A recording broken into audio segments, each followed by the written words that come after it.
Hello everybody and welcome to my playthrough of Pokemon LeafGreen Nuzlocke Challenge.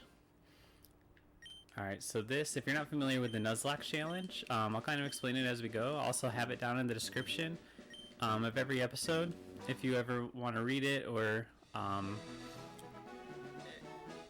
if you if you're not familiar with this.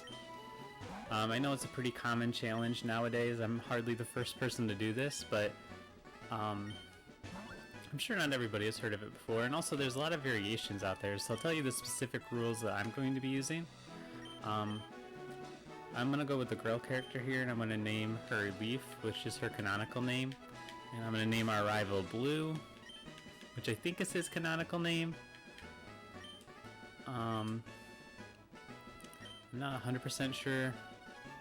I know in the Gen 2 games, his name is Blue. It's kind of weird they don't give you that option, because Red, I'm pretty sure, is the boy's character's canonical name. But anyway, the biggest rule of the Nuzlocke Challenge is that if a Pokemon, sorry, let me get over here. If a Pokemon faints, then we can no longer use it.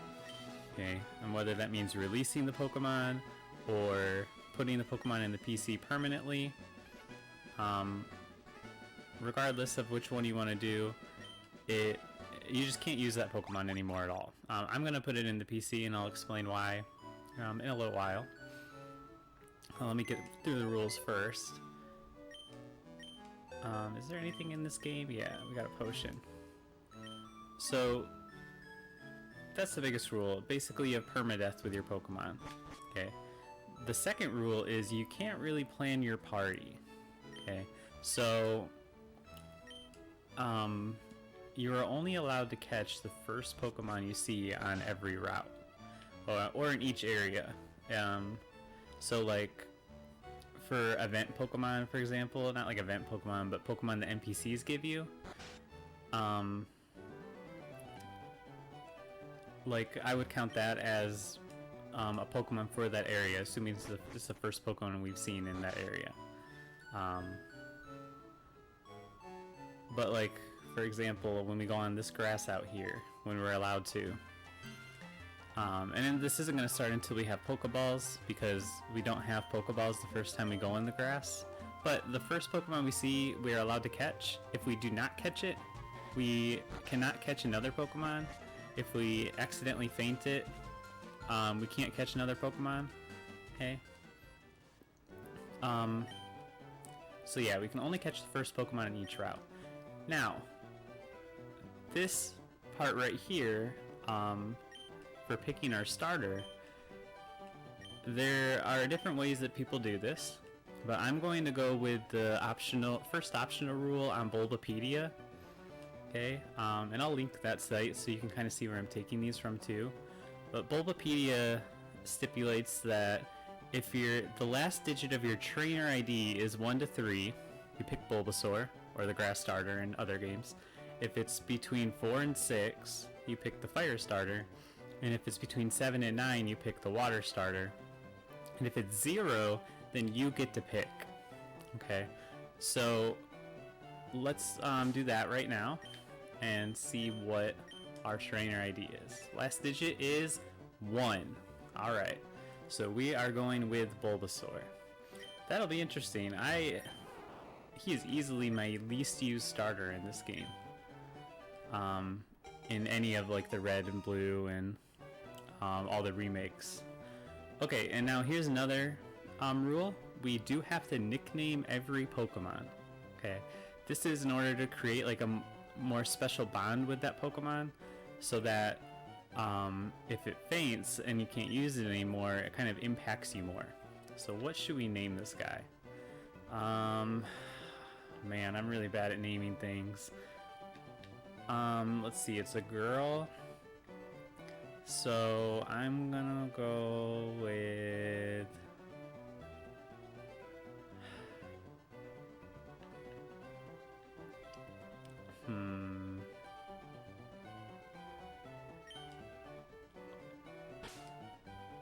Wendy.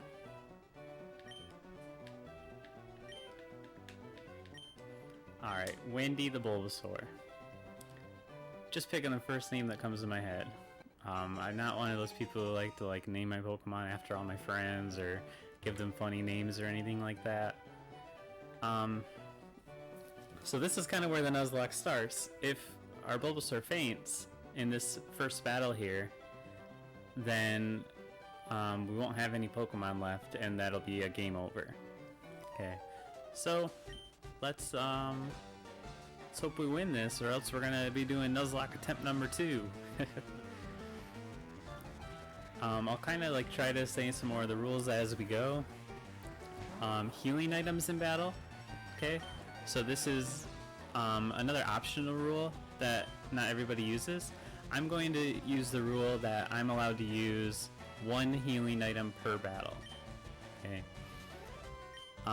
Whatever that healing item may be.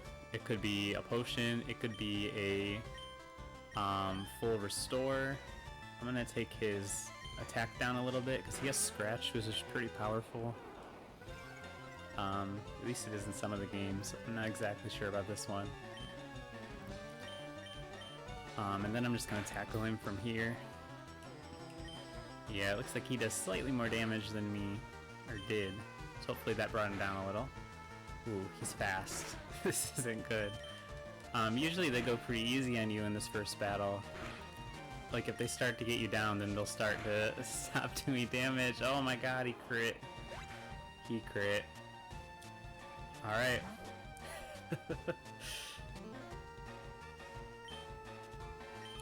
Alright, we're gonna do, that's game over right there. So it's been a fun playthrough. I'll see you guys for the next one. No, I'm gonna go ahead, we're just gonna go ahead and restart here. Alright, so let's take it from the top.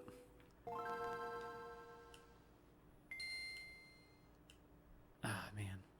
Yeah, if you didn't notice, I'm playing on the GameCube Game Boy player, which I'm sure not many people are even familiar with because this thing is pretty rare nowadays.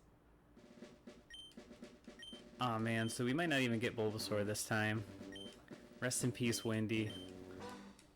Your short-lived life was very much appreciated. So I'm trying to think if there's any other rules that are important that I am missing. I don't think so. So just to recap, there's Permadeath. If your Pokemon faints, it's over. If all of your Pokemon faint, it's game over, as just happened to us like a minute ago. You can only catch the first Pokemon in each route. I'm only going to use 1 healing item per battle. You do have to nickname every Pokemon. And I think that's it. I also am going to use set instead of shift battle style.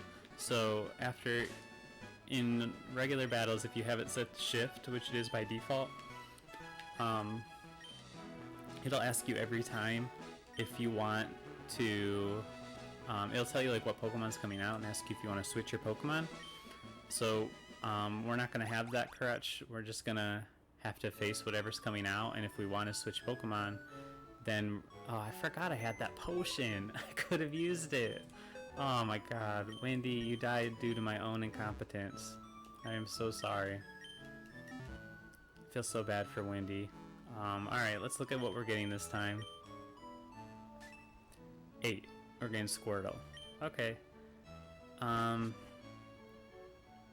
So this will be different.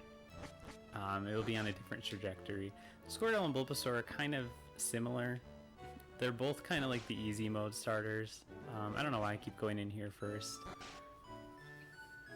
when I need to go on the grass first. But yeah, Squirtle and Bulbasaur both kind of are easy mode.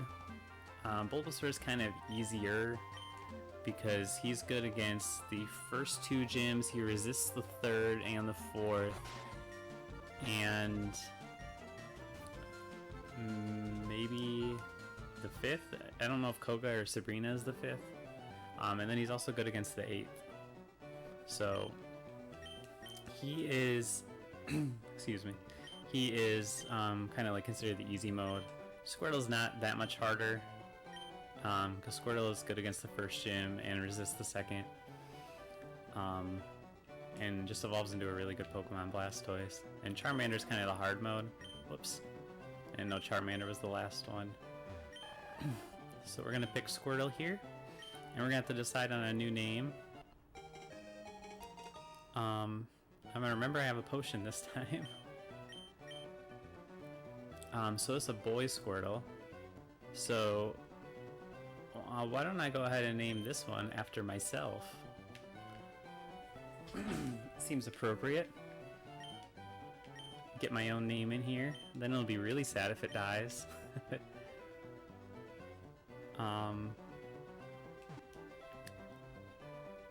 Do I have room for Brendan Jr.? I do.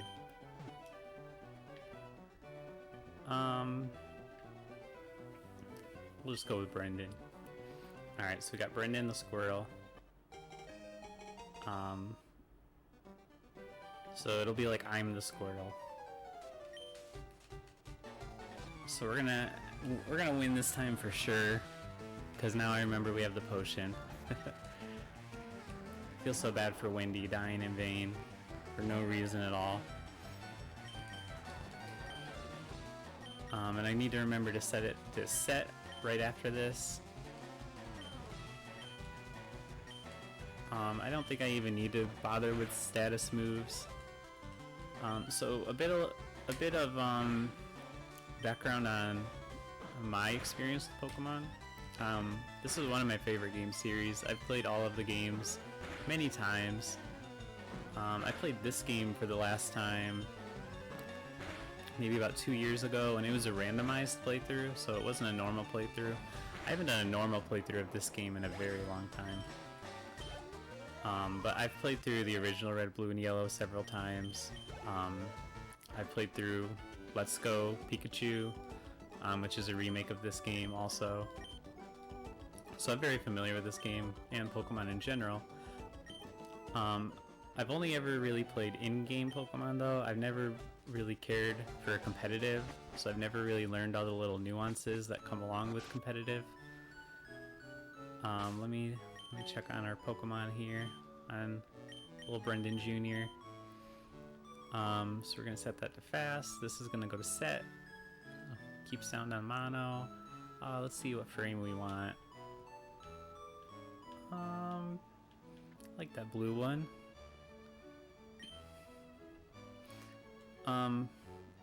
So yeah, I've never really been one for competitive. If we encounter a Pokemon right here, it's not going to count because we don't have the ability to catch Pokemon yet. But I can always battle them for the XP. So what was I saying? Yeah, I've never really cared about competitive. I've always just like playing the game for their stories and for the collecting purposes. I really love trying to collect every Pokemon, and I usually kind of like stop at a certain point because it just kind of gets tedious, but I did do it in Pokemon Yellow, and I think this person gives us a potion, yeah. I'm working on it for Pokemon Gold, Silver, Crystal, but I'm also working on it for Pokemon Emerald. So a big goal I have that I've been working on is completing the National Dex in Pokemon Emerald. And doing that involves playing a lot of different games, including this one. So that's ultimately why I'm doing this playthrough. That's why I'm playing it on a Pokemon LeafGreen Game Boy Advance cartridge on the Game Boy player on my GameCube, instead of just emulating it, because that would be 1,000 times easier. Because I want to have a legitimate cartridge so that I can trade it to Emerald. And I know there's ways to do it on emulators, but I just want this to be all completely legit. So, I could use Bubble. Bad. So, oh man, I pressed down, but it didn't register. So that's why I am playing it on here. I am recording this with kind of like a cheap Game Boy GameCube HDMI cable. It's the Hyperkin 3-in-1 Super Nintendo, Nintendo 64, GameCube HDMI cable. It does introduce quite a bit of input lag, I find, but that doesn't really matter for this game, of course, for the most part. So this will only be in like 720p, I think, instead of 1080p because of that. And I have heard reports of like the sound not coming out so great with this on recording, so I'm hoping it's okay.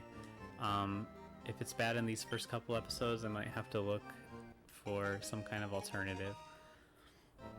If you've never played this game at all, I'm kind of just breezing through everything we do here, because I'm very familiar with this game, and I'm sure a lot of people are, because this is a very popular game that's been remade twice, this being one of the remakes. This is a remake of the original Red, Blue, and Yellow. They were remade again recently with the Pokemon Let's Go games on the Nintendo Switch, which I actually loved. I know they're a bit controversial in the community. But this was the first remake. This is part of Generation 3, which is why it can trade with Pokemon Emerald. And we're just getting Oak's parcel now, and then we're going to bring it back to him so he gives us the Pokedex, and along with a couple of Pokeballs, I believe. So hopefully we'll be able to catch our first Pokemon. And what will that be? Who knows? A few key things I want to address. I will not be using legendaries at all. I've never really seen a Nuzlocke where they allow legendaries.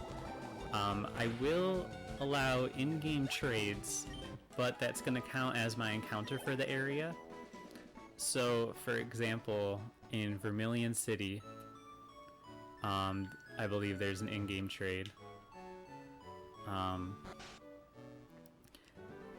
for a Farfetch'd.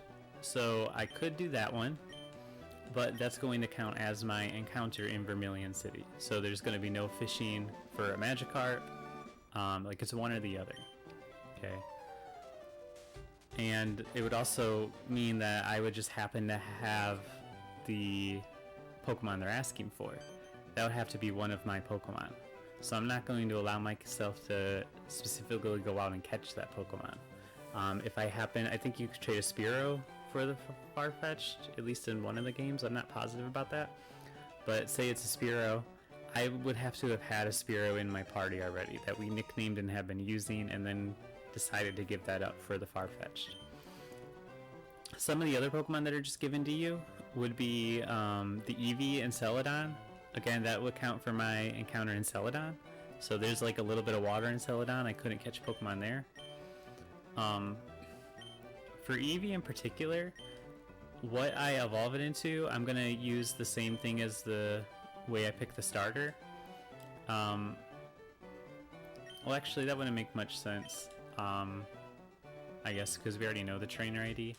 So what I'll do instead for Eevee, I will just use a random number generator.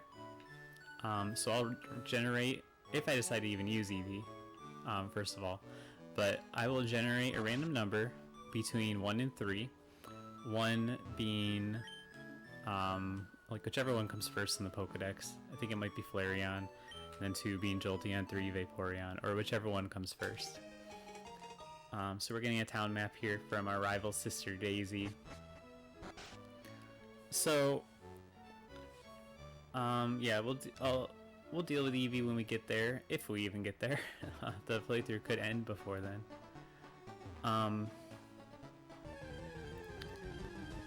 And there's some other ones, like you are given a Lapras. We could use that Lapras potentially. Now I would count Lapras as our Pokemon encounter in Saffron City. So oh shoot, did we get Pokeballs? I'm like completely zoning out here. Okay, we got Pokeballs. This is the Pokemon we can catch. Shoot, I didn't run into a Pokemon before this, did I? I'm just talking away. I don't think we did. This is the first one I've noticed, so this is the one we're going with. So this Pidgey is the one that we can catch. Gotta be a little bit careful. Don't want to die here. Gotta hope we don't crit on the Pidgey.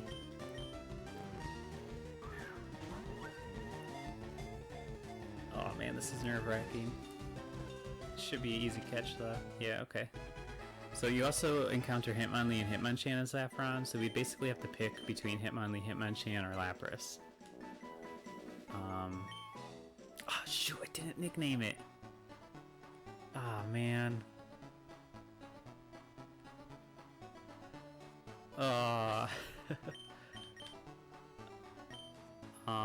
Alright, I'm gonna say I'm just so used to not nicknaming Pokemon. Alright.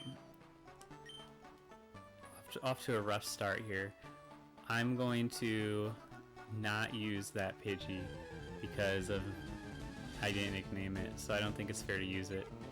So I'm just gonna count that as accidentally feigning the Pidgey, and yeah, we're not gonna use any Pokemon on this route. Alright. Off to a rough start. I almost didn't catch it, then I didn't nickname it, then I also lost on the first one. So, not saying I'm the best Pokemon player in the world. Alright, so goodbye Pidgey. Sorry I never got to name you. So one other thing is that a lot of people use the rule that if we already have a Pidgey and a Pidgey is the first thing we encounter on a route, then we do not have to catch that Pidgey. We can catch the first new Pokemon. And I am going to use that rule. Obviously this Pidgey doesn't count because we're not counting as a catch.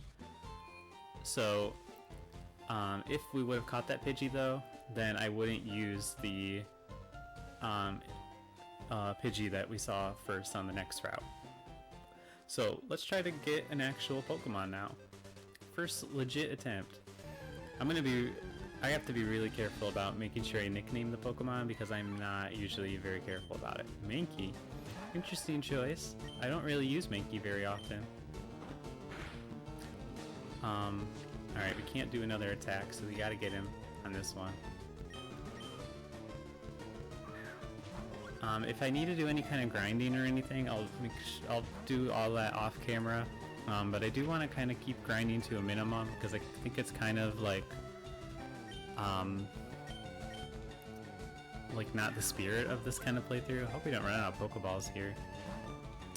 We're gonna run out of Pokeballs. We're not gonna get a new Pokemon. Oh man.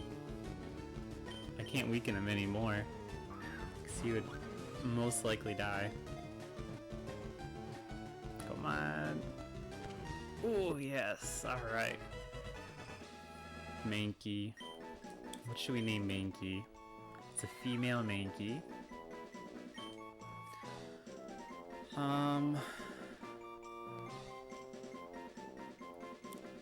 Man. You know, in honor of our fallen Bulbasaur, let's name her Wendy. Wendy lives on in spirit in this Mankey.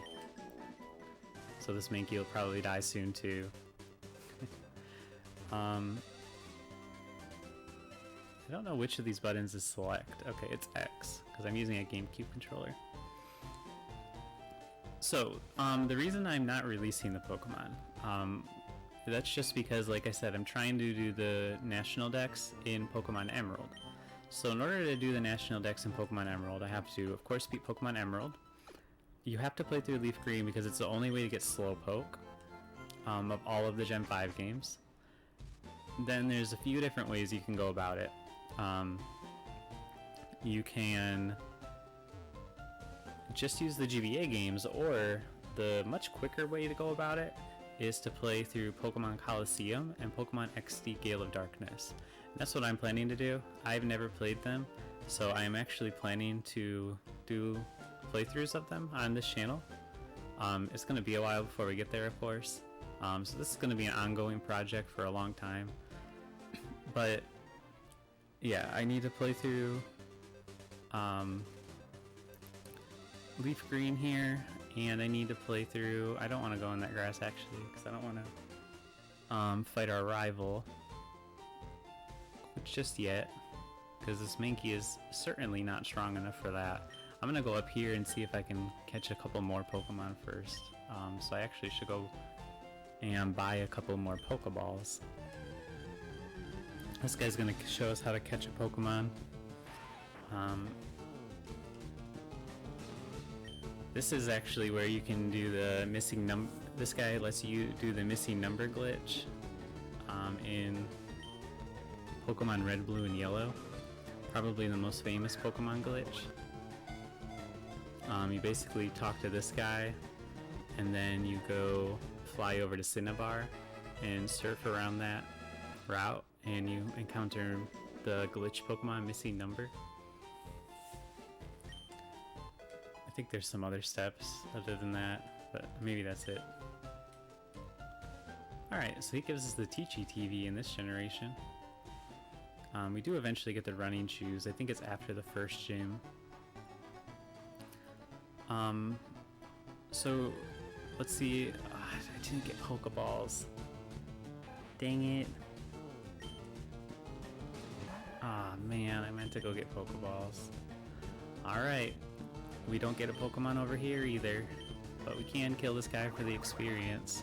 I need to get Mankey out in front.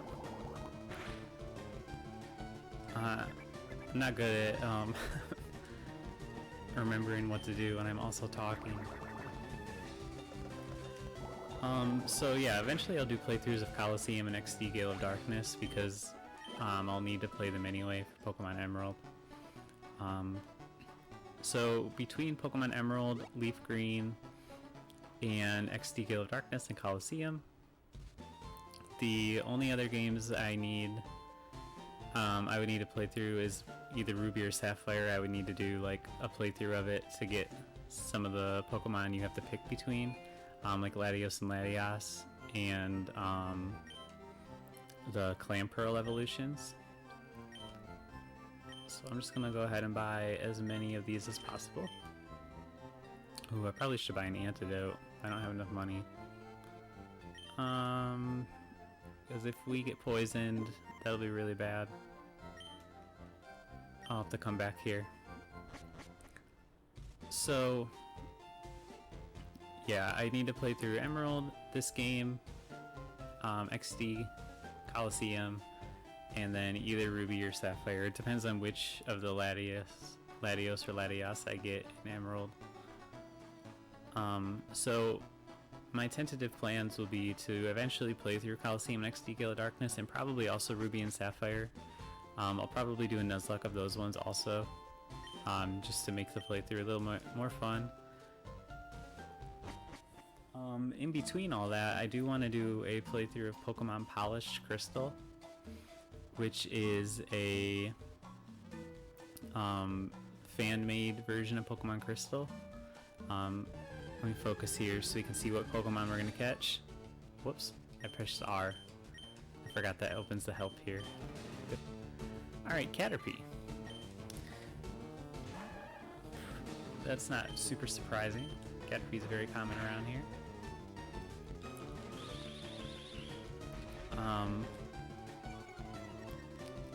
So yeah, I have a lot of Pokemon playthroughs planned eventually. We're also planning to play through some Pokemon on my other channel, Mr. Game & Beard, which I have with my cousin Rob. We did play through some of Pokemon Yellow a few years ago. We never finished it, but we are going to do some Pokemon in the future, just FYI. Alright, we got Caterpie. Now we need a nickname. I'm going to name you Wormy. We're going to name him Wormy, like in SpongeBob. Wormy. I don't know if they spell Wormy with a O or a U, but we're gonna name it. We're gonna use a U. All right. So far, this is our party. We got Brendan the Squirtle, Wendy the Mankey, Wormy the Caterpie. What I think I will do, because it's about time to wrap up this episode. So what I'm going to do is I think I'll get Wormy and Wendy up to about level 6. I'll make sure not to evolve Wormy to Metapod just yet. I won't do that off camera, but I'll get these guys up to level 6 off camera so that everybody's in line, and then we will keep going through Viridian Forest, and I think we'll do a few trainers in Viridian Forest and then go back and fight our rival because he's pretty strong. So I want to make sure we're ready for that. Probably once we get like Butterfree. So yeah, I hope you guys are enjoying this playthrough. We had a bit of a rough start with that first loss, but I think we're rolling now. Got a decent party going. So yeah, I hope you guys join me on this playthrough, and I will see you next time. Have a great day. Bye.